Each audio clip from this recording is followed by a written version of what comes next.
유쾌한 남자들의 시시콜콜 토크쇼 김프로쇼 지금 시작하겠습니다. 저는 김프로입니다.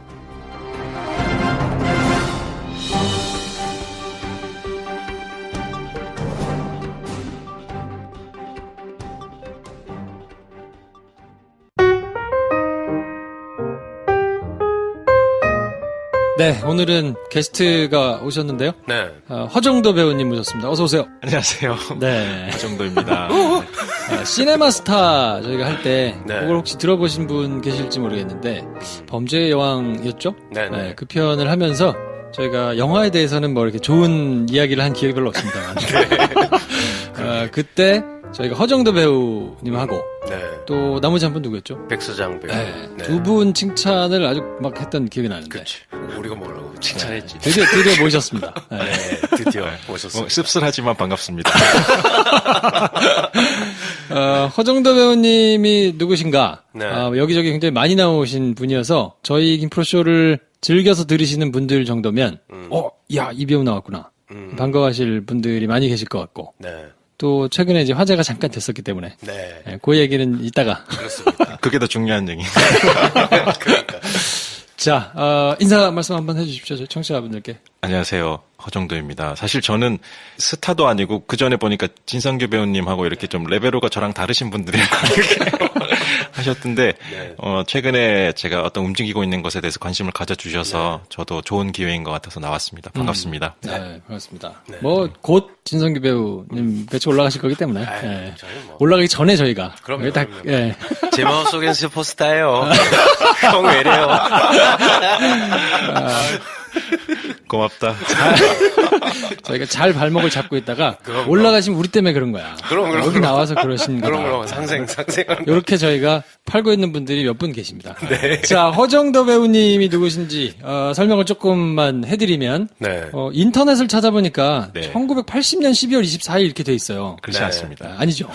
왜 굳이 안 고치시는 이유가 뭡니까? 제가 한 것도 아니고 저도 보니까 누가 올려놨는데 네. 근데 굳이 뭐 사실 제 나이가 이겁니다라고 밝힐 이유는 왜냐하면 저는 그냥 배우는 보이는 나이로 봤으면 좋겠다는 마음이 있어서 네. 그 사람이 이 나이인데 이렇게 보이네 이런 건 굳이 필요하지 않은 것 같아서. 네. 그 뭐, 요 정도는, 그러니까, 익스큐즈 때는 네, 뭐. 얼굴이라. 네. 그래서 어쨌든 1980년이라고 나와 있는데 네. 사실은 아니다. 네. 뭐 정확한 걸 굳이 밝히지는 않겠습니다. 거기까지만. 네. 네. 찾을 수가 없어요. 네. 여기 나와 있는 데가 잘 없어. 그럼요. 제가 일단 정도 형이라고 한다. 네, 진주 동명고등학교를 나오시고 예. 서울대 철학과를 나오시고 예. 교원 자격증을 따시고 뭐 학원 강사도 하시고 과외 선생님도 하시고 이런 걸로 이제 기사에 조금 나와 있던데 네네. 갑자기 배우가 되기로 마음을 먹고 한예종에 네. 몇 년도에 가셨습니까? 07년도에 대학원으로 전문사라고 그러죠. 대학원으로 들어갔습니다. 그 이후에 뭐 영화를 시작으로 해가지고 드라마도 많이 하시고 네. 영화 드라마에서 하여튼 뭐 전천후로 여기저기 막 활동을 하시고 최근에 이제 이렇게 쭉 길게 쓰신 글 때문에 네네. 많은 분들의 공감을 막 이렇게 끌어내고 있는데 그 얘기는 저희가 이제 후반부에 조금 설명을 하도록 하고요. 일단 배우가 되신 이력이 약간 특이하기 때문에 요거에 대해서 궁금하신 분들이 좀 있을 텐데 네. 찾아보니까 기사에 조금씩 이렇게 뭐 언급이 된 거 말고는 스토리를 잘 모르니까 그 얘기를 한번 조금 해주시면 어떻습니까? 시작을 그러면 이제 대학을 간 거부터 얘기를 해야 될 것 같은데 네. 사실 뭐 이런저런 것들을 많이 실험을 해봤죠. 내가 뭘 하면 행복한가. 뭐 사춘기 때는 좀 질문들이 많았어요. 제가 뭐 나는 어디서 왔고 나는 왜 이 삶을 살고 있고 뭐 이런 질문들이 많았었는데 잘 해결이 안 돼서 그러면 제일 비슷한 게 뭘까 이렇게 생각을 해보니까 철학과가 제일 비슷하지 않을까. 네. 특히 빡세지도 않을 것 같고 물리학과보다. 네. 뭔가 경제학 이러면 빡세게 공부를 해야 될 것 같은데 철학은 왠지 그러지 않아도 될 것 같고 하여튼 그런 질문들이 있어서 철학과를 갔고 그 안에서 또 이런저런 고민들과 또 다른 질문들이 생겼는데 처음에는 이제 뭐 학생운동을 접하면서 저는 뭐 한 건 없지만 네. 자꾸 고민은 되더라고요. 네. 이렇게 뭐 세상에 아픔들이 제가 보지 못한 아픔들이 많고 근데 나는 너무 나약하고 싸움에도 익숙치 않고 데모 한 번 나가면 너무 힘들고 뭐 이런 거 계속되다가 가장 이제 좀 적극적으로 이 문제와 부딪혀 보자 해서 이제 과 학생회장을 한번 했었고요. 근데 그걸 마치고 마지막 데모가 제가 있었는데 그게 이제 은퇴작이구나. 아니, 사실 데모를 많이 하진 않았어요. 근데 이제 여기는 꼭 있어야겠다 싶은 것들을 갔었는데 마지막에 이제 서울 지하철 노조가 이제 학교로 들어와서 그걸 이제 지키는 어떤 걸 했는데 맨날 며칠을 이렇게 밤새면서 지키는 거였어요. 그래서 너무 힘들더라고요. 앞에 불도저 나와 있고 위에 헬기 떠 있고 이렇게 어머니한테서 전화 오고 그럼 저는 이제 도서관에 있습니다. 이렇게 이러면서 좀 많이 나랑 좀 안 맞다. 내가 뭐 이렇게 좀 힘들다. 이 싸움이. 해봤는데 너무 힘들고 좀 나 재밌는 거 해보고 싶다. 그렇게 해서 거기서 택시 잡아 타고 집으로 갑니다. 데모하다 말고. 데모하다가 거기서 데모하다 말고. 너무 힘들다. 나 이거 도저히 못하겠다. 이렇게 집으로 가서 그때부터 하나씩 해보는데 그게 이제 뭐 재즈 댄스 동아리도 들어가 보고 대학교 4학년 때인가 그때 처음 배웠죠. 가서 이제 술 많이 먹고. 그럼 군대를 다녀오시고? 아니요, 군대는 아직 안 갔죠. 안 가고. 와, 4학년 때까지 군대를 안 갔어요? 원래 군대가 제가 2학년 때쯤에 그 카투샤를 됐었어요. 지원을 하지고 됐는데 학생회장을 한다고 그때 전 학생회장을 했던 선배가 술 먹고 무릎을 꿇은 거예요. 그러니까 퍼포먼스가 화려했던 거죠. 그게 진심이기도 했고 근데 어쨌든 저의 질문도 아직 해결되지 않고 그래서 그걸 하느라고 이제 그걸 카투샤 취소하고 그냥 계속 학교에 남아 있었죠. 그리고 재즈 댄스를 해봤는데 많은 사람들이 그래. 뭐 재밌네. 제가 열심히 춤을 추면 사람들이 웃더라고요. 재밌다. 네. 뭔가 다른 효과가 있긴 했지만 이 길은 아니다. 이런 판명이 나고 그거 하고 난 다음에 교생 실습을 갔네요. 왜냐면 선생님에 대한 좀 이렇게 관심이 많았었어요. 왜냐면 누군가를 행복하게 만들 수 있는 일이 뭘까라고 생각했을 때 선생님이 많은 영향을 미칠 수 있을 것 같다 이런 생각을 해서 교직 과정을 밟아서 그때 당시에 대안학교인 간디학교에 교생 실습을 갔다 왔는데 근데 거기 계신 분들이 너무 책임감이나 사명감이 그때 엄청 박봉이고 정부 지원도 제대로 못 받고 이럴 때인데 저랑은 좀 또 레벨이 다르시더라고요. 그래서 힘들다. 내가 또 한 번 이렇게 어떤 사명감 이런 거에 또 부딪히는구나. 군대 가기 전 시간이 좀 많이 남았었어요. 학교를 어슬렁어슬렁 하다가 포스터가 이렇게 보이길래 연극 포스터가 있길래 이거나 해볼까 했는데 당시 여자친구가 한번 해봐 재밌겠네 이렇게 해서 처음 시도를 했는데 지금도 잊을 수 없는 어떤 그 짜릿한 경험 말도 안 되는 재미와 그리고 제가 해본 것 중에 제가 연기를 누구보다 잘한다가 아니라 제가 해본 것 중에는 연기를 제일 잘하더라고요. 뭐 이런 춤과 노래와 뭐 이런 모든 것들 중에는 그래서 이거 뭐지 너무 좋은데 그러고 나서 군대를 갔죠. 그러면 연극 동아리에 들어가신 거네. 동아리에 들어간 것도 아니죠. 오디션을 보신 거예요? 오디션을 봤죠. 그냥 배우 모집을 하는데 찾아가서 극단에서. 극단도 아니고 학교 내에서 축제가 있었어요. 그때 축제였고. 외국어 연극제라고 아무튼 뭐 그게 축제가 있었는데 거기서 그냥 갔다가 너무 재밌어서 처음 이제 주인공도 하고 되게 재밌게 어마어마했었죠. 그 경험은. 그렇게 하고 그러면 군대를 가셨다가 갔다가 다시 제대를 하고 또 뭐 하나 이러다가 고민이 생기잖아요. 근데 막상 내가 배우의 길을 걷기에는 많은 이제 염려와 이런 것들이 뭐 자신도 없고 그래서 이제 여행을 떠납니다. 유럽 여행을 길게 마지막으로 부모님께 이제 당겨가지고 그냥 화끈하게 접어드렸죠. 편장 좀 이빨이 땡겨가지고. 그래서 한 90일 정도의 여행을 갔는데. 오래 하셨네요. 3달. 근데 좀 솔직히 말씀드리면 재미는 하나도 없었어요. 그래요? 여행 자체는 왜냐면 그 당시에 붐이었거든요, 여행이. 유럽 배낭여행, 이게. 근데 그 사람들이 재밌다고 한 일들을 다 해봐도 별 재미가 없더라고요. 미술관을 가고, 어디 유명한 곳을 가도 별 재미가 없어서, 이건 뭐하지? 이러다가 마지막에 2주 남겨놓고 로마에서 이렇게 거의 여행 우울증 같이 너무 재미없어서 지치기는 많이 지치고. 몸은 힘들고. 그러다가 거기에 공지영 씨의 수도원 기행이라는 책이 있었는데 그걸 읽고는 내가 여길 가봐야겠다 하면서 간 데가 이제 마지막에 프랑스에 있는 떼제 공동체를 가서 저에게는 아주 의미 있는 시간을 보내고 질문은 그거 하나였죠. 내가 배우를 할 수 있을 것인가, 할 것인가 란 질문이었는데 그 모든 걸 마치고 돌아오는 비행기에서 너무 하고 싶다. 해야 되겠다. 이거는 가봐야 된다. 그래서 오자마자 당시에 한혜종 입시가 한 2-3달 남았나? 아무것도 할 줄 모르는 제가 학교 공연에 하나 들어가고 그리고 또 레슨을 받으면서 처음엔 학부를 시험을 쳤죠. 네네. 땡. 떨어지시고. 네. 1차는 붙었어요. 1차는 붙었는데 2차에서 떨어지고 그리고 한 해를 더 준비해서 그때 시험을 봤는데 선생님들이 그러시더라고요. 대학원을 보지 왜 학부를 보냐. 저는 경험이 없는 사람은 그러면 안 되는 줄 알고 그렇게 했는데 그래서 다시 대학원 준비를 해서 그 다음 해에 합격을 하게 됐습니다. 야. 네. 그 떼제 공동체에 가서 계시를 받고 나는 비행기에서 결심. 배우가 맞는 하늘에서 그렇죠. 결정을 하고. 그렇죠. 이야. 그 결심했을 때 아마 터뷸런스가 왔을 거야. 비행기가 막 흔들리면서 그런 게 아니야. 근데 그 떼제 공동체가 제가 이번에 갔던 여행의 첫 그 지점이기도 했었어요. 그런 그렇군요. 저에게 답을 줬던 마지막 어떤 공간이었고 그래서 작년에 제가 어떤 혼돈과 네.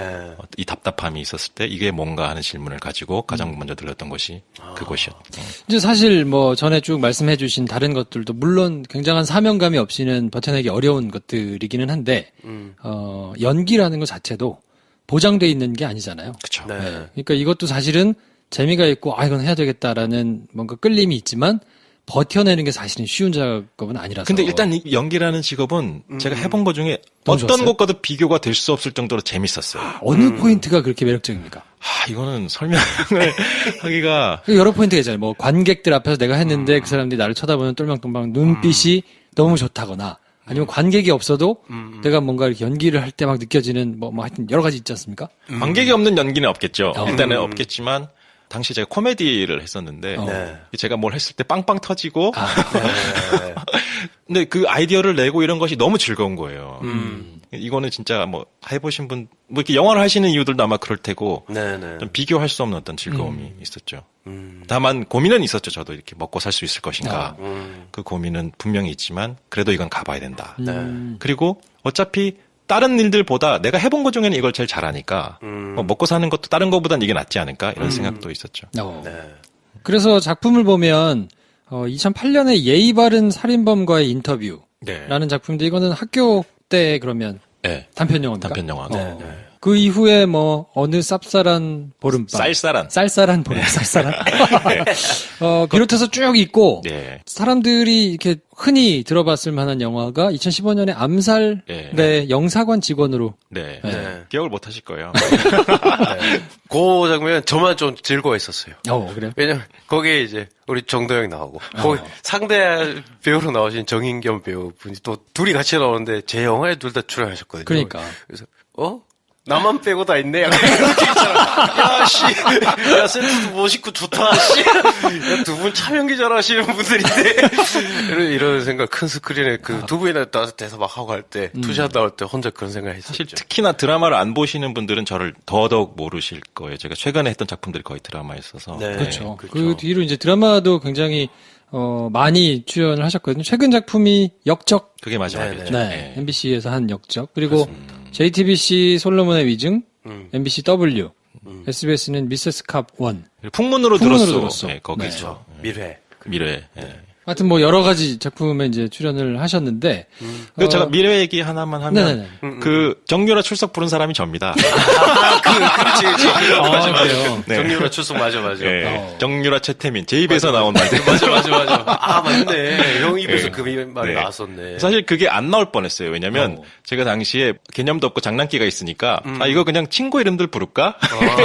이렇게 생각하고 있다가 그래도 뭔가 이유가 있겠지 하고 그냥 혹은 쫄아서 그냥 써진 이름을 네, 그냥 읽었는데 하긴 그때는 그 이름의 의미를 전혀 아는 사람이 없었으니까요. 그렇죠. 야, 형 친구들 이름 불렀으면 참 그럴 뻔했네.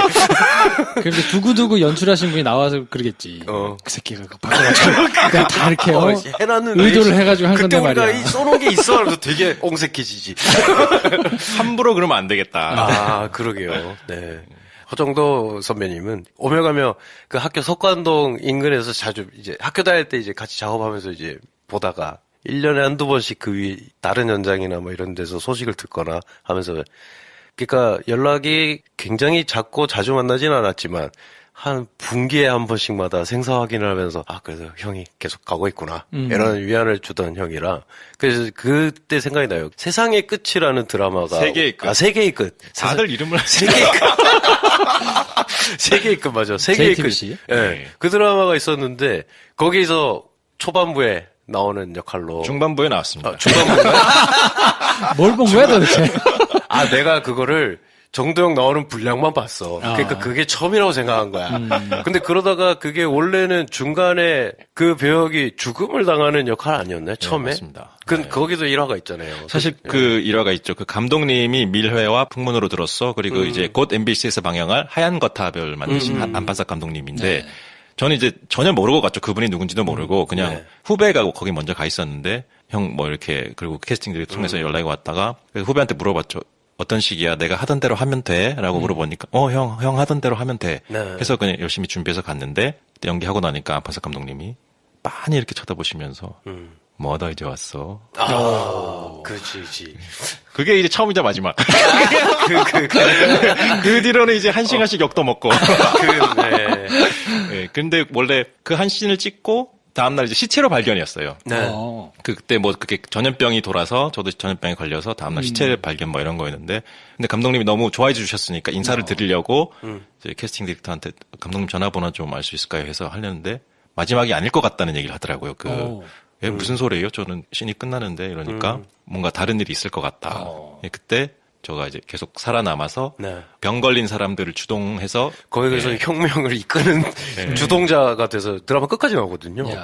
그래서 형이 풀리겠구나 라는 생각을 했었죠. 그 뒤로 아무튼 뭐 이제 활발하게 활동을 하고 뭐 이러고 계시는데 영화와 드라마 뭐 단순 비교하기는 조금 어렵습니다만 일반 이제 청취자들은 경험해 본 적이 없으니까 야 뭐 똑같은 거 아니야? 그냥 나와서 연기하고 뭐 그런데 뭐가 다른가 이렇게 생각을 이제 할 수 있을 텐데 어떻게 다른지 조금 분위기를 좀 설명해 주시면 일단 사실 저는 드라마만큼 상업 영화를 많이 해보진 않았고요. 뭐 독립 영화나 단편 영화는 그래도 좀 이렇게 했었는데 사실 저는 개인적으로는 연극도 영화도 드라마도 연기하는 방식은 크게 다르지 않습니다. 뭐 다른 분들은 어떤지 잘 모르겠는데 뭐 카메라 앵글이 있고 이런 게 있다면 연극에는 또 관객이 있거든요. 객석의 크기에 따라서 또 제가 사이즈를 조정해야 될 부분이 있고 영화도 마찬가지잖아요. 앵글을 좁히냐 뭐 그래서 크게 뭐 연기함에 있어서는 크게 다르진 않은 것 같은데 이제 드라마와 영화의 차이를 물어보신다면 시간이죠. 가장 큰 건 시간이죠. 예, 영화는 한 번 찍고 모니터를 확인하고 다시 또 테이크를 가고 이런 과정이 있다면 드라마는 한 번 찍고 내가 모니터를 볼 시간도 없고 대사 NG만 안 나면 일단 거의 오케이로 갈 수가 있는 모든 현장이 그렇진 않은데 중요한 씬은 이제 또 공도 들이고 하는데 제가 특히나 역할이 작고 그러면 그냥 빨리빨리. 예. 그게 제일 힘들고 그래서 처음 드라마를 하시는 분들은 영화를 하셨더라도 자괴감을 많이 느낍니다. 왜냐하면 내가 충분히 해내지 못했는데 이렇게 오케이가 나버리고 넘어가 버리니까 근데 사실 거기서 저 한 번만 더라고 말할 용기도 안 나고 그게 참 어려운 부분이죠. 분위기 자체가. 연극을 하시다가 드라마로 작은 역할을 그냥 그래서 거의 뭐 딱 한 씬 나오는 역할을 그래도 저분이 나오네? 근데 들어보면 진짜 힘들어 한다고. 그래서 그러면 NG도 많이 나잖아요. 긴장하고 그쵸. 조바심도 나고 하면 잘 되던 것도 더 안 되고. NG가 나서 문제이기도 한데 NG를 안 내려고 하다 보니까 그게 문제가 되기도 하죠. 그러니까 안전빵에 연기를 하게 되는 부분이 있죠. 내가 뭐라고 여기서 NG네. 지금 스태프들 다 잠도 못 자고 주연들도 있고 한데 내가 뭐라고 여기서 NG를 내나 하는 생각이 들기 때문에 그래서 좀 조심스럽고 다른 분들은 안 그러신 분들도 있는데 저는 초반에 좀 그런 게 긴장이 많이 됐었죠. 안전빵의 연기라 그러면 어떤 겁니까? 일단 NG가 안 나와야 되니까 대사를 안 틀리려고 노력하고 정확히 이 사람과 주고받아서 뭐 새로운 무언가가 발생한다는 것을 찾기보다는 일단 내가 여기서 시간을 소비하지 않고 빨리 이걸 넘어갈 수 있게 적정한 선에서 그러니까 실험들을 많이 못한다 이렇게 표현하면 맞는 것 같아요. 네. 여유가 없군요 그냥. 그렇죠. 딱 뭐 주어진 거를 성공하는 거에만 가장 시간을 많이 써야 되니까 신경을. 여러 명이 해서 되게 좋은 매체이고 예술이라는 생각을 하는데 영화나 드라마나 연극이나 거기서 오는 희열감이 있는데 그렇게 될 경우엔 그러면 각자가 마이너스만 안 되게 노력하다 보면 그 총합이 전체가 떨어지잖아요. 그래서 드라마는 이제 컷을 많이 놔둔다든가 일종의 좀 커버하기 위한 그런 장치들을 많이 하고 어떤 실제로 누가 압박을 해서 대사 틀리지 마라고 하진 않아요. 다만 이렇게 경험이 없는 사람들은 저 포함해서 처음에는 너무 긴장이 돼서 워낙에 빠르니까 알아서 주눅이 드는 경우가 많이 있는 것 같아요. 그러면 뭐 자연스럽게 글 얘기를 안 할 수가 없는데 드라마 현장에 대한 만드는 이들도 행복한 드라마를 꿈꾸며 라는 제목의 긴 장문의 글을 블로그에다 올리셨거든요. 굉장히 많이 회자가 됐어요. 기사도 막 나고. 글을 쓰시게 된 뭐 계기나 뭐 이런 게 좀 있을까요? 설명해 주시면. 그래도 간단하게 썼지만 마지막 작품이 끝나고 제가 좀 많이 지치더라고요. 왜냐면 내가 1년 반을 정말 하나도 쉬지 않고 다 물려 이렇게 겹쳐 이렇게 왔었거든요. 네. 근데 그래서 그런가 돌이켜보니까 실제로 연극 배우 혹은 배우가 되기로 마음을 먹고 12년을 거의 이제 앞만 보면 달려왔더라고요. 긴장을 놓지 못하고. 네. 왜냐면 뭐 제가 해결해야 들었던 집의 문제도 있었고 그러면서 네. 아득바득 이렇게 살아왔는데 이제 그게 다 바닥이 난 거죠. 소진이 돼버린 거죠. 그래서 이제 쉬기 시작했는데 몸의 지침만의 문제가 아닌 어떤 마음에도 뭐가 계속 답답하고 뭔가 우울증 같은 것도 오고 무기력하고 새로운 뭔가를 하려고 그래도 잘 시작이 안 되고 회복이 안 되고 그래서 이게 뭘까 하면서 여행을 떠났는데 제가 항상 저는 질문이 있으면 여행을 떠납니다.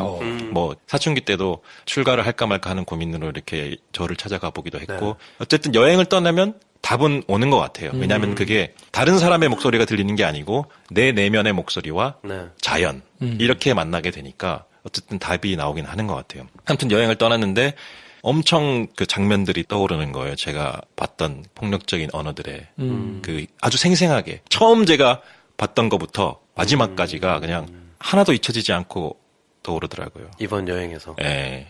그런 이유가 사실 제가 그 장면을 보고 이것은 잘못됐어요라고 얘기를 하던가 했었으면 해결이 됐으니까 기억이 안 날 텐데 네. 제 안에서 이렇게 상처가 제가 침묵했던 것들이 자꾸 상처로 이렇게 쌓여서 어느 순간은 제가 감당하기 힘든 정도로 이렇게 이게 문제였구나, 이게 원인이었구나 하는 깨달음이 생겼죠. 특정하실 필요는 없는데 그래도 뭐 어떤 거길래 궁금하신 분들이 있을 텐데 조금 자세하게 설명을 하나만 뭐 해주실 만한 게 있을까요? 현장에서는 흔하게 모든 현장이 그렇지는 또 않습니다. 그거를 제가 좀 강조를 하고 싶은데 왜냐하면 노력을 하시는 분들이 분명히 있어요. 그렇죠, 이 현장에서 자기만은 그러지 않으리라고 그 현장을 꾸리는 뭐 연출님들이나 뭐 제작사도 있고 뭐 스태프들도 다 그렇긴 한데 그래도 이 드라마 현장에서는 진짜 뭐 육두문자도 배우가 실수를 하면 날라오기도 하고 보도 출연 아저씨가 되게 나이가 많으신데 그 아랫벌 되는 반장이 야 정신 차려 뭐 이렇게 얘기하는 것들 이런 류의 것들이 많이 봤었어요. 제가 실제로 목격을 한 것이.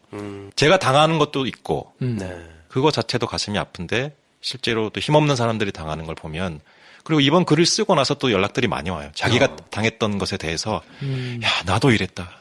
진짜 내 어린애가 나한테 쌍욕을 하면서 이런 일도 있었다. 근데 걔도 알고 보니까 또 누구한테 또 쌍욕을 먹고 온 거였다. 뭐 이런 얘기들이 그리고 또 후배들도 형 저는 사실 그냥 이제 드라마 그만하려고 했어요. 뭐 이런 한 번 드라마 현장 갔다가 상처받고 진짜 못하겠다 하는 배우들도 많고 중간에 그만두는 스태프들도 되게 많아요.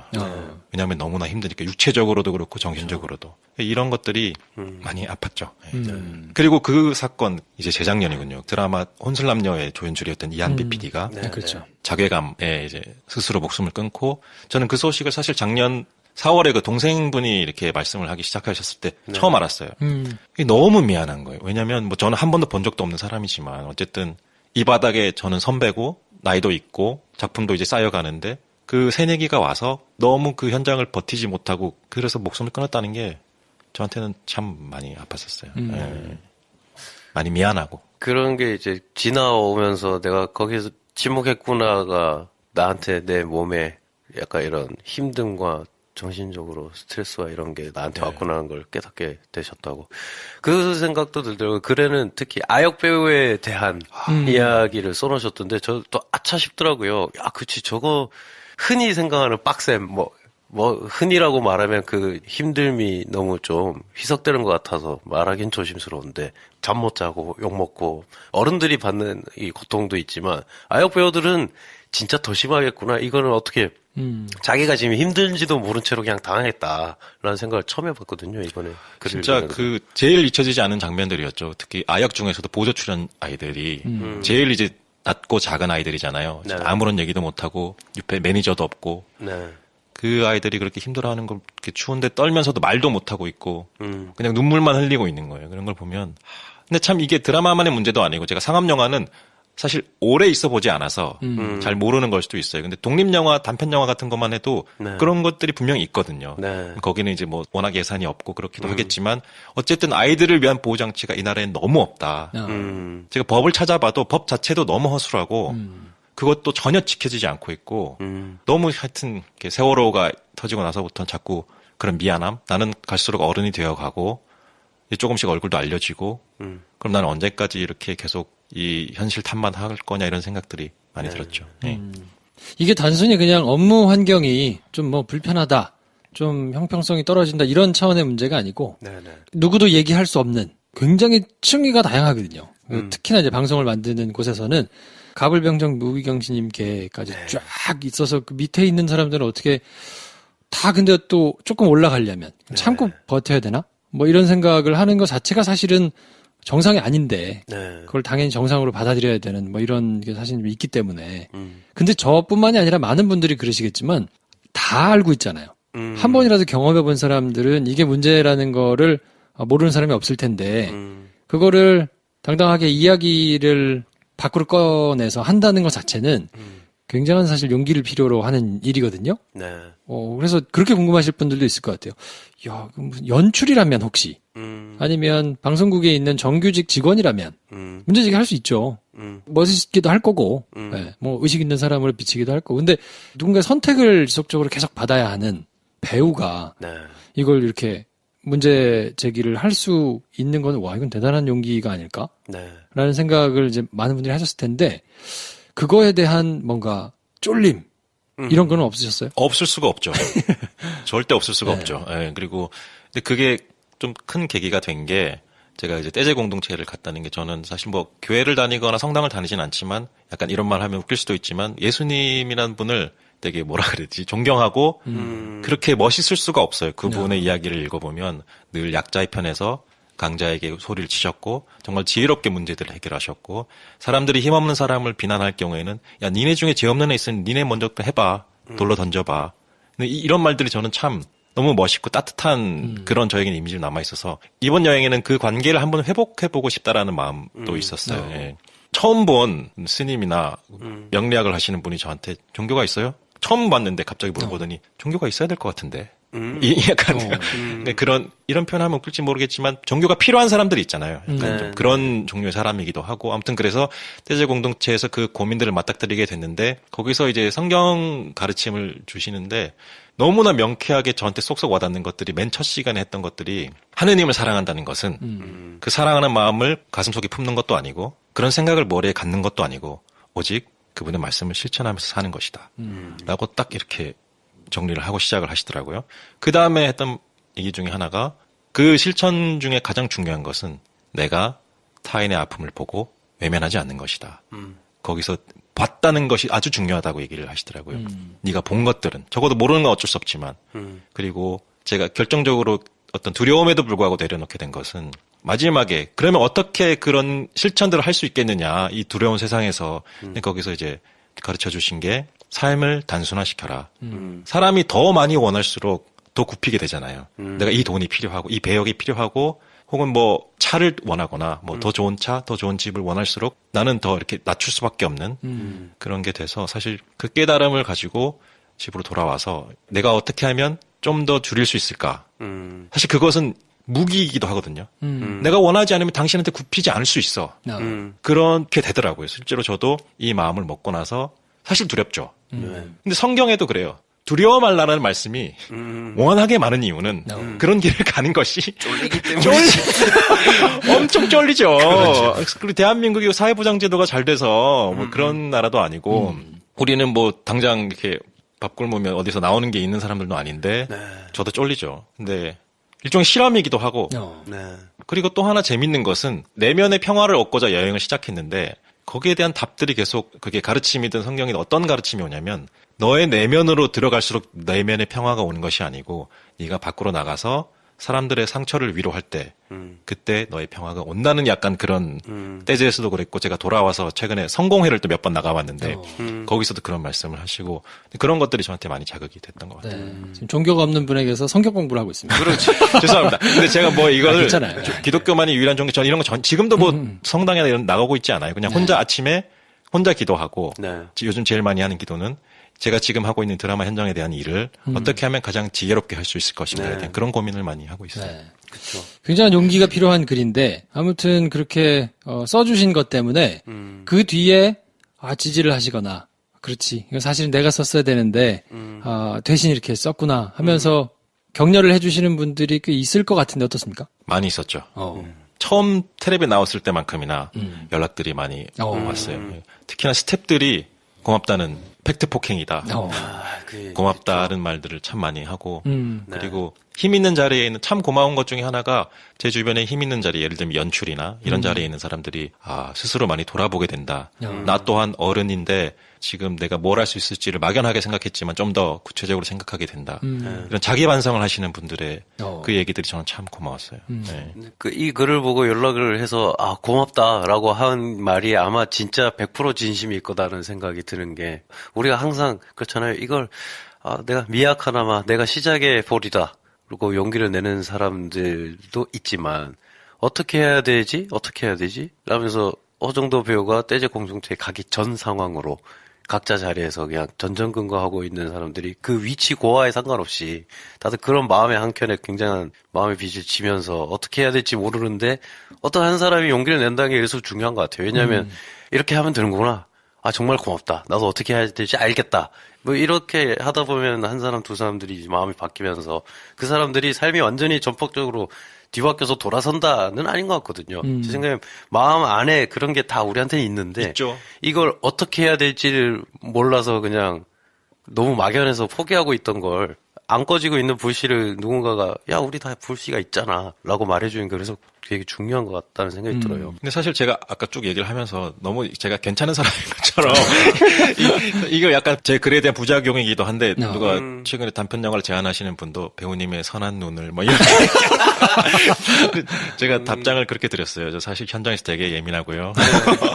연출이 시키는 대로 잘 못하고 우리 배 감독은 경험하셨으니까 그런 사람 아니야. 이 형이. 네. 그리고 제가 결정적으로 이 글을 쓰게 된 것은 사실 개인적으로 약간 핑계거리가 별로 많지가 않았어요. 예를 들면 제가 자식이 있었거나 완전히 책임져야 될 어떤 부양 가족들 있다면 쉽지 않았겠죠. 근데 저는 뭐 자식도 없고 뭐 결혼도 뭐 아직 안 했고 뭐 월세 내고 살 수 있고 그래도 또 한 3월 말까지는 제가 지금 버틸 수 있는 총알이 있습니다. 3월 말까지. 네. 오케이.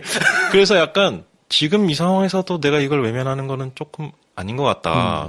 처자식 있는 분들이야 내가 뭐 이해를 내가 그랬다면 핑계라도 될 수 있는 분유값과 기저귀값 쓰는데 그건 나 밥 먹고 살면 되는데 이런 생각들이 들더라고요. 네. 그래서 글을 한번 찾아보면 좋겠는데요. 허정도 드라마 이렇게 치면 글이 쭉 전문이 나오니까 제 블로그 주소가 네네. actordo.com입니다. 네. actordo.com. actordo.com. 사실 이게 처음에 일종의 제가 콜이 많지 않은 시절에 홍보 사이트로 만든 거였죠. 맞아요. 네, 그때 프로필을 한번 돌려보니까 너무 힘들더라고요. 진짜 많은 사람들이 돌려본 사람들은 압니다. 그 기분이 썩 좋지가 않아요. 그렇죠. 네. 그렇죠. 아예 이걸 저기 사업하는 사람한테 물어봤었어요. 나는 좀 영화도 하고 싶고 한데 어떻게 되냐 물어보니까 바로 그 사람들은 제 후배인데 답이 나오더라고요. 형 그거 이렇게 하면 되겠네. 그거 얼마 안 해요. 사서 만드세요. 그렇게 하니까 저도 이렇게 열심히 이렇게 모아서 했고 지금은 약간 그 공간을 그 글도 썼지만 앞으로도 제가 쓰고 싶은 글들이 있어요. 예를 들면 제가 그동안 이렇게 후배들 고민 상담했던 이야기들을 개별적으로 다 만나기는 힘드니까 그것들을 좀 정리를 해서 누군가에게 도움이 될 수 있다면 좀 그런 공간으로 만들어 볼까 이 생각을 하고 있습니다. 저 그 글이 되게 반갑더라고요. 왜냐면 제가 그 actor.com을 알거든요. 지금은 형이 이제 이런 게 필요하지 않은 사람이 됐구나 라는 생각이 들면서 근데 그때 이제 형이 이제 뭐 나왔던 출연 단편 영상들 이렇게 클립들을 막 올려놓고 설명이나 이런 게 있었는데 그 뒤로 사실 뭐 뜸했죠. 저도 뭐 들어가 볼 일도 없고 근데 이 글이 거기 적혀 있더라고요. 그래서 그치 형이 액터도였지? 약간 이런 생각이 들면서 내가 아는 정도형이 맞구나. 뭐 이런 생각도 들고 반갑기도 했고 근데 방금 말씀하신 것처럼 거기 글을 이제 올리시고 쓰겠다고 하시니까 저도 굉장히 이제 자주 한 번씩 들어가 보겠구나 다시. 글을 굉장히 잘 쓰셨어요. 전반부에는 이제 전체적으로 이런 점이 문제점이다 하는 것들을 쭉 열거하셔가지고 쓰시고 그러면 그냥 단순히 이게 문제다라고 하는 거에 그치지 않고 후반부에는 그럼 어떻게 했으면 좋겠나 구체적인 내용들을 이렇게 좀 적어주셨거든요. 그러니까 글을 한번 쭉 읽어보시면 좋겠고 이게 분위기가 너무 무거워져서 제가 지금 가벼운 질문을. 그러게. 난 사실 그렇다고 형이 이 얘기가 중요해서 분위기가 이렇지 사실은 진짜 이상한 양반이야. 그걸 제가 여기서 할 수는 없기 때문에. 그러니까 여기서 얘기할 수는 없지. 그래서 저도 그 글을 보고 너무 반가워가지고 저도 페이스북 이런 거 잘 안 하거든요. 가끔 들어가 보고 하다가 이제 형이 글을 남겼길래 컨셉상 잠수 타고 있는 SNS의 잠수함 문 해치를 열 필요가 있는 글이다. 되게 멋있게 공유를 딱 했어요. 알고 내 패친들이 없을 뿐더러 별로 없을 뿐더러 별로 뭐 이렇게 접근성이 좋은 아이디가 아니야 내 아이디가. 아니 근데 그거는 너무 중요한 게 사실 제가 이 일을 하면서 가장 아쉬웠던 게 그리고 태어나서 처음이기도 해요. 인지도가 없다는 것이.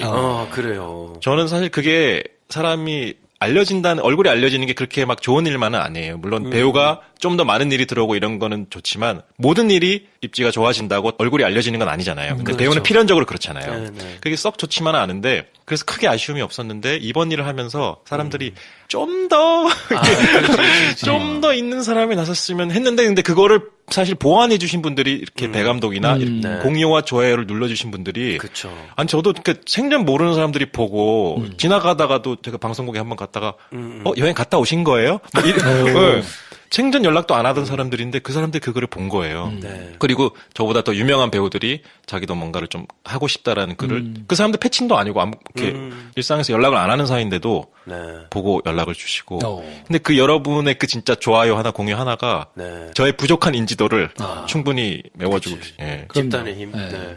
아니 그만큼 모든 사람들이 얼굴을 모르고 네, 관계가 네. 없는 분들도 공감을 해서 기꺼이 이제 움직인 거니까. 지금 듣는 분들은 일단 찾아서 무조건 공유를 하셔야 된다. 엑토도.com. 그렇죠. 엑터도.com. 네. 페이북, SNS, 뭐, 온갖 데 다 공유를 해주시면 좋겠다. 그리고 조금 분위기를 가라앉지 않게 하기 위해서 쓸데없는 질문 드리면, 허정도가 보는 배 감독은 어떤 사람입니까? 중요한 질문이에요. 그렇죠. 네. 이게 언제부턴가 깜짝이야. 약간 이 젠더 감성에 모든 인권을 대변하는 사람으로 지금 포장이 되고 있어요. 그래요? 깨주셔야 됩니다, 이게. 사실 저도 이 일을 하면서 가장 두려운 것은 너무나 이름도 정도인데. 그러니까. 이 정도야. 이 정자가 바를 정자가 아니에요. 다스릴 정자의 길도자예요. 그래서 이제 이쪽 계통 꼭 이 스님들이나 이분들은 이름이 벌써 도인이네. 그러네. 예, 그때 저도 그게 사실 염려되긴 하는데 배 감독은 어디까지 얘기해도 되나? 모르겠다는 편집이 있으니까. 가장 센 걸로 해주세요. 배 감독과의 인연은 이제 녹색문이라는 단편에서 저희가 만났는데 사실 그 현장도 무지하게 힘들었죠. 네. 일단은 뭐 단편 영화 현장들이 다 돈이 없으니까 힘들기도 한데 아직도 잊혀지지 않는 것은 우리 배 감독의 연기 시범. 이야, 이거 찍어놨어야 되는데. 진짜 어땠습니까? 뭐 할 때마다 연기 시범을. 근데 저까지는 괜찮아요. 저 그걸 무명 배우고 하니까. 근데 같이 하셨던 이제 연극계 선배님들이 오셨잖아요. 선생님들 계시죠. 선생님들급이 계셨는데 그분들한테도 시범을 보이는 거예요.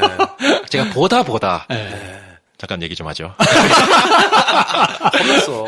제가 그래서 배우가 감독을 호출했죠. 제가 이 얘기를 했죠. 배 감독이 손해본다. 배우는 얼마든지 감독이 요구하는 것보다 더 좋은 것들을 만들기 위해서 존재하는 거고 그리고 각자의 개성이 있기 때문에 배 감독이 먼저 시범을 보여주면 그 상상력이 제한이 되어버린다. 답이 있는 뭔가를 하게 된다. 그 얘기를 했었죠. 근데 그게 가능했던 이유는 또 배 감독이 뭐 시범 보이는 건 미웠지만 전체적으로 또 나쁜 인간 아니었기 때문에 그래. 그리고 그 작업이 다 끝나고 저를 찾아와서 형 그때 제가 잘못 생각했던 것 같다요라는 얘기를 또 저한테 했고 그러면서 친해지게 됐죠. 근데 저는 자주는 못 봐도 배 감독은 약간 함께 가고 있는 사람으로 생각하고 있어요. 저도 그때 그렇게 얘기를 해주는 사람들이 좀 필요했어요. 왜냐하면 같이 협업을 하고 작업을 한다 하더라도 그냥 막말로 하면 후달리고 급하고 욕심이 많고 하는 사람들끼리 뭔가 좀 돼야 되는데 하면서 그러니까 형이나 선생님 같은 사람들이 뭔가 그냥 허심탄회하게 얘기하면서 야 이건 좀 그래 라고 하는 이야기를 잘 못 듣다 보니까 뭔가 성과를 내야 된다 이런 생각에 연출들이 그때는 거의 막 눈이 살짝 이상하게 돌아가 있거든요. 졸업할 시즌에 뭔가 찍고 있으면. 근데 그때 따로 불러가지고 얘기를 하더라고요. 배 감독 연락이 왔을 때 그 전에 들었었죠. 팟캐스트를 한다고. 네. 친구들끼리 모여서 뭐 농담도 없게 하나 보다. 그렇지. 뭐 한 3,400명 듣나 보네. 그렇지. 그래서 처음 통화할 때 배 감독은 기억할 거예요. 제가 떨떠름하게 그냥 야 어색한데 뭐 이렇게 약간 거절 아닌 거절 뉘앙스로 얘기를 했다가 자료를 주더라고요. 이런 팟캐스트입니다. 보는데 이게 뭐 오히려 내가 지금 진성규 배우, 문정희 선배님 이렇게 나오시는데 내가 여기 약간 이런 느낌이 들 정도로 저도 이렇게 사실 어떤 예능 같은 것도 그전에 다 고사를 했었고 인터뷰도 그렇게 많이 안 하는 편인데 이 문제에 있어서는 불러준 게 참 고맙더라고요. 그래서 이 문제는 꼭 나가야겠다 싶어서 낼름. 그렇죠. 당신들의 힘을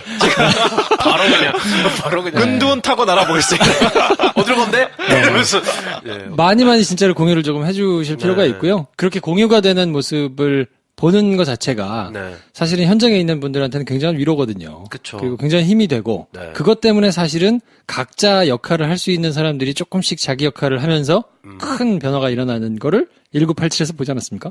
그럼.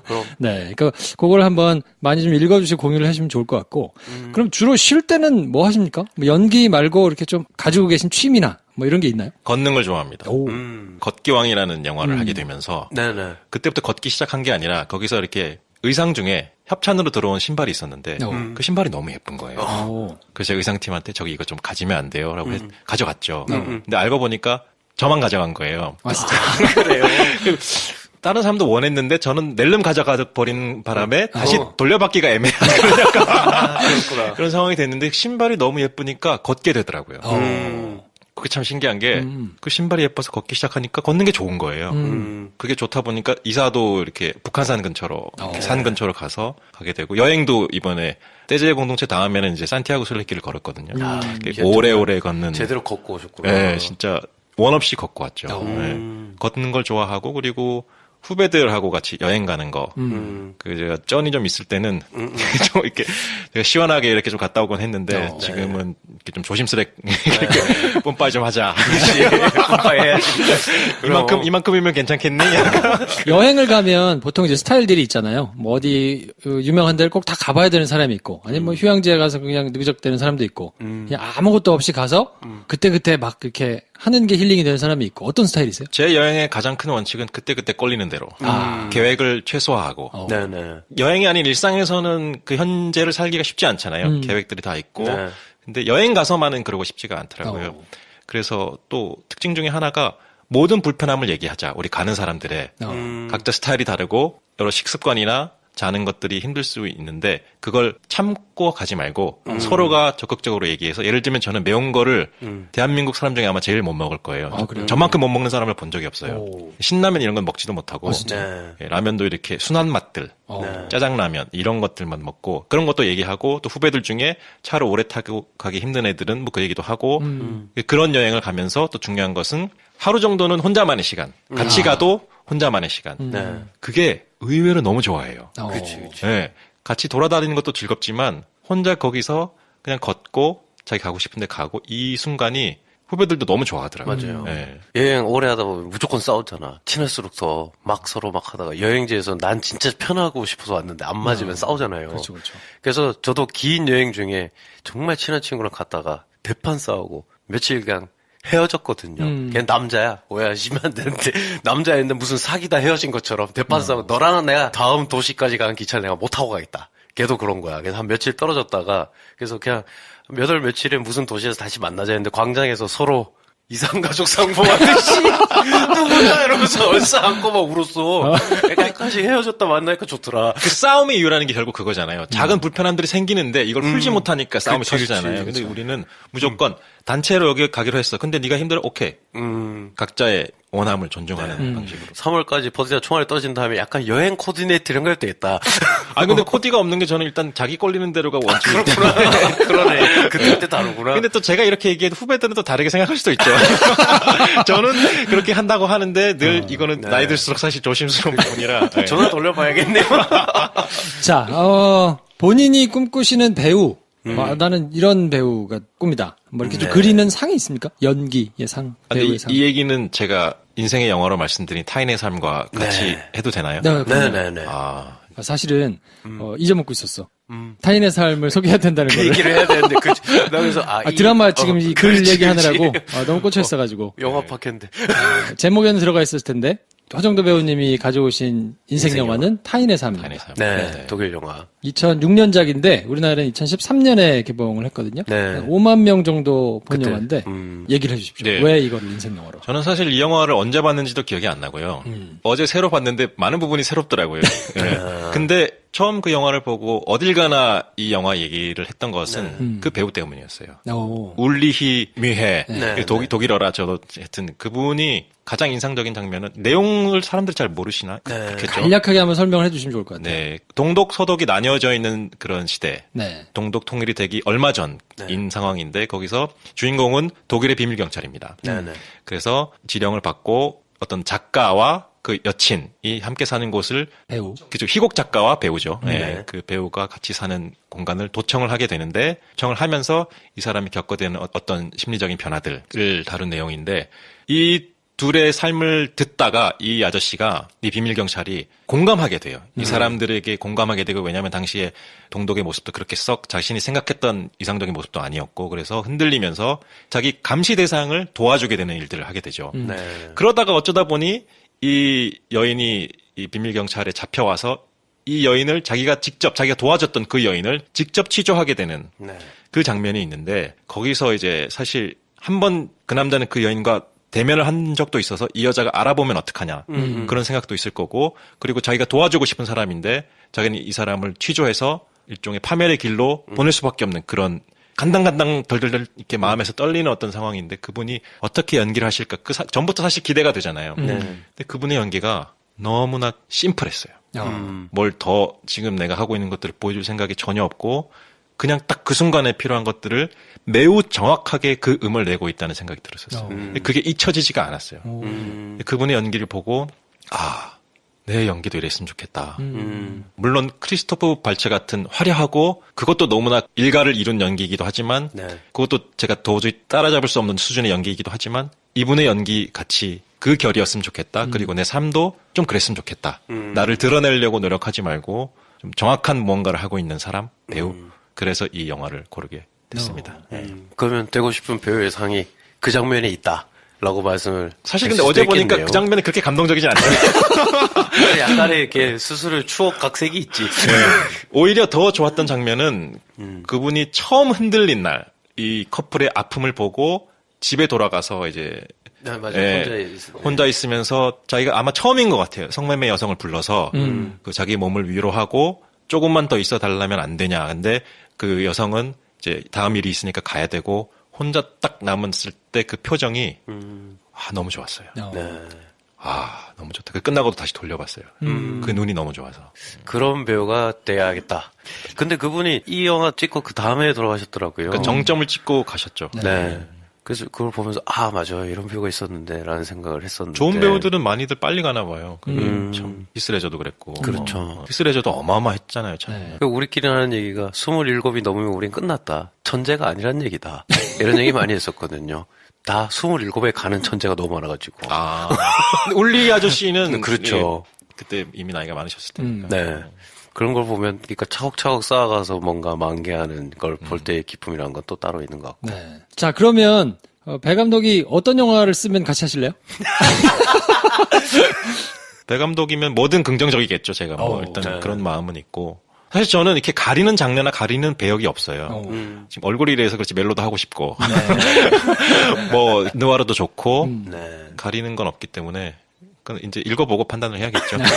잘 써. 그러니까. 에이, 형이 정확하지 않아. 읽어보고 판단하겠다잖아. 네. 그러니까 왜냐면 신뢰합니다. 이게 저도 그렇고 그러니까 누가 저를 불러줄 때도 허정도랑 친해서 허정도가 힘드니까 이것도 너무 감사하죠. 감사한데 사실 작업은 서로가 서로를 항상 우리는 꼬시는 관계고 배우는 연출은 배우를 네. 그 와중에서 서로 이렇게 너무 좋아서 서로 설레서 만났으면 좋겠다는 마음이 항상 있죠. 네. 결국 가장 중요한 건 시나리오니까요. 그럼요. 네. 네. 좋은 이야기를 잘 만드는 게 그만큼 어려운 것 같아요. 네. 잘 꼬셔보겠습니다. 네. 네. 열심히 쓰세요.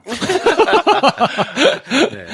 자, 오늘 허정도 배우님 모셔가지고 뭐 이런저런 얘기를 한번 해봤는데 오늘 사실 모신 가장 큰 이유는 허정도 배우님이 용기 있게 제기하신 그 문제 제기에 대한 굉장히 배우로서는 어려운 선택을 하신 거기 때문에 이런 어려운 선택에는 굉장한 지지를 또 보내주셔야 됩니다. 네. 네. 사실 제가 총대를 매겠다 하고 이걸 쓴 건 전혀 아니에요. 저는 그냥 일종의 어찌 보면 제 마음 편하자고 저를 좀 스스로 좀 더 용서하고 싶어서 이렇게 글을 쓴 건데 어쩌다 보니까 약간 조금씩 앞라인으로 가고 있는 전선으로 이동한다 그랬죠. 전선으로. 본의 아니게 약간 그렇죠. 그렇게 되고 있는 것을 굳이 또 피할 필요가 있는가 이런 생각도 들고 네. 저 또한 계속 고민을 하고 있습니다. 어디까지 가는 것이 나의 그렇죠. 역할일까? 네. 무조건 나를 희생하는 것만이 답인가? 그래서 뭐가 지혜로운 길인지를 계속 고민하고 있고. 네. 예. 네. 여러분들의 지속적인 관심이 전선으로 가는 우리 허정도 배우에게 갑옷이 될 수 있다. 네. 사실 정말 여론만큼 큰 힘이 없거든요. 네. 그러니까 그런 공유, 좋아요 한번 뭐 이런 것들이 되게 큰 힘이 되고 네, 네. 실제로 많은 사람들에게 퍼져가는 힘은 그런 약간 개미들의 어떤 클릭들 그런 것들이 큰 힘이 되는 것 같아요. 아무튼 이번에 쓰신 글이라든지 그 뒤에 하고 계신 여러 가지 행보가 정말 존경스럽다는 말씀을 드리고 네. 너무 뛰어드립니까? 하여튼 근데 이미지 굳혀지는 거 싫습니다. 지지를 좀 많이 해주십시오. 네. 오늘만 이렇게 띄워주고. 다음 명 나오시면 겁나 깔 수도 있어요. 안 나오죠. 안 나오시겠지. 다른데 내가 왜 나와? 저도 어떤 적이 있는지 저도 아는데. 그렇지. 전화 연결 정도 하자. 자, 아무튼 허정도 배우님 오늘 나와가지고 여러 말씀 나눠주셨는데 감사드리고 네. 마지막으로 저희 청취자분들께 인사 말씀 부탁드립니다. 사실 이 문제는 드라마 현장뿐만 아니라 우리나라 전체에 해당되는 문제인 것 같습니다. 약하고 힘없고 어린 사람들이 자기 말을 하지 못하고 힘들고 불편해도 꼭 참아야 되는 이 현실은 제가 볼 때는 전혀 당연하지 않고요. 사람이 함께 모여 사는 이유는 그런 문제들을 함께 해결하기 위해서 사는 것 같아요. 함께 모여 사는 것이 힘 있는 소수의 몇 명을 위해서 다수가 고생하는 그런 걸 위해서 우리는 함께 살지 않는 것 같습니다. 제가 뭐 대단한 얘기를 하는 것도 아니고 저는 일종의 단군주의자입니다. 홍익인간. 우리가 함께 보다 많은 사람들이 따뜻한 그런 삶을 살 수 있는 길을 뭐 대단한 것이 아니더라도 여러분의 클릭 한번 댓글 한번 이것들도 힘이 되니까 함께 좀 만들어 갔으면 좋겠습니다. 네. 고맙습니다. 감사합니다. 하여튼 오늘 어려운 걸음 해주셔서 감사드리고 여러분 많이 참여해 주셨으면 좋겠고요. 저희가 또 네네. 다음번에 좋은 기회로 허정도 배우님 모셔가지고 뭐 이런저런 얘기 또 나눠보도록 하겠습니다. 네. 다음 시간에 뵙겠습니다. 감사합니다. 안녕히 계십시오.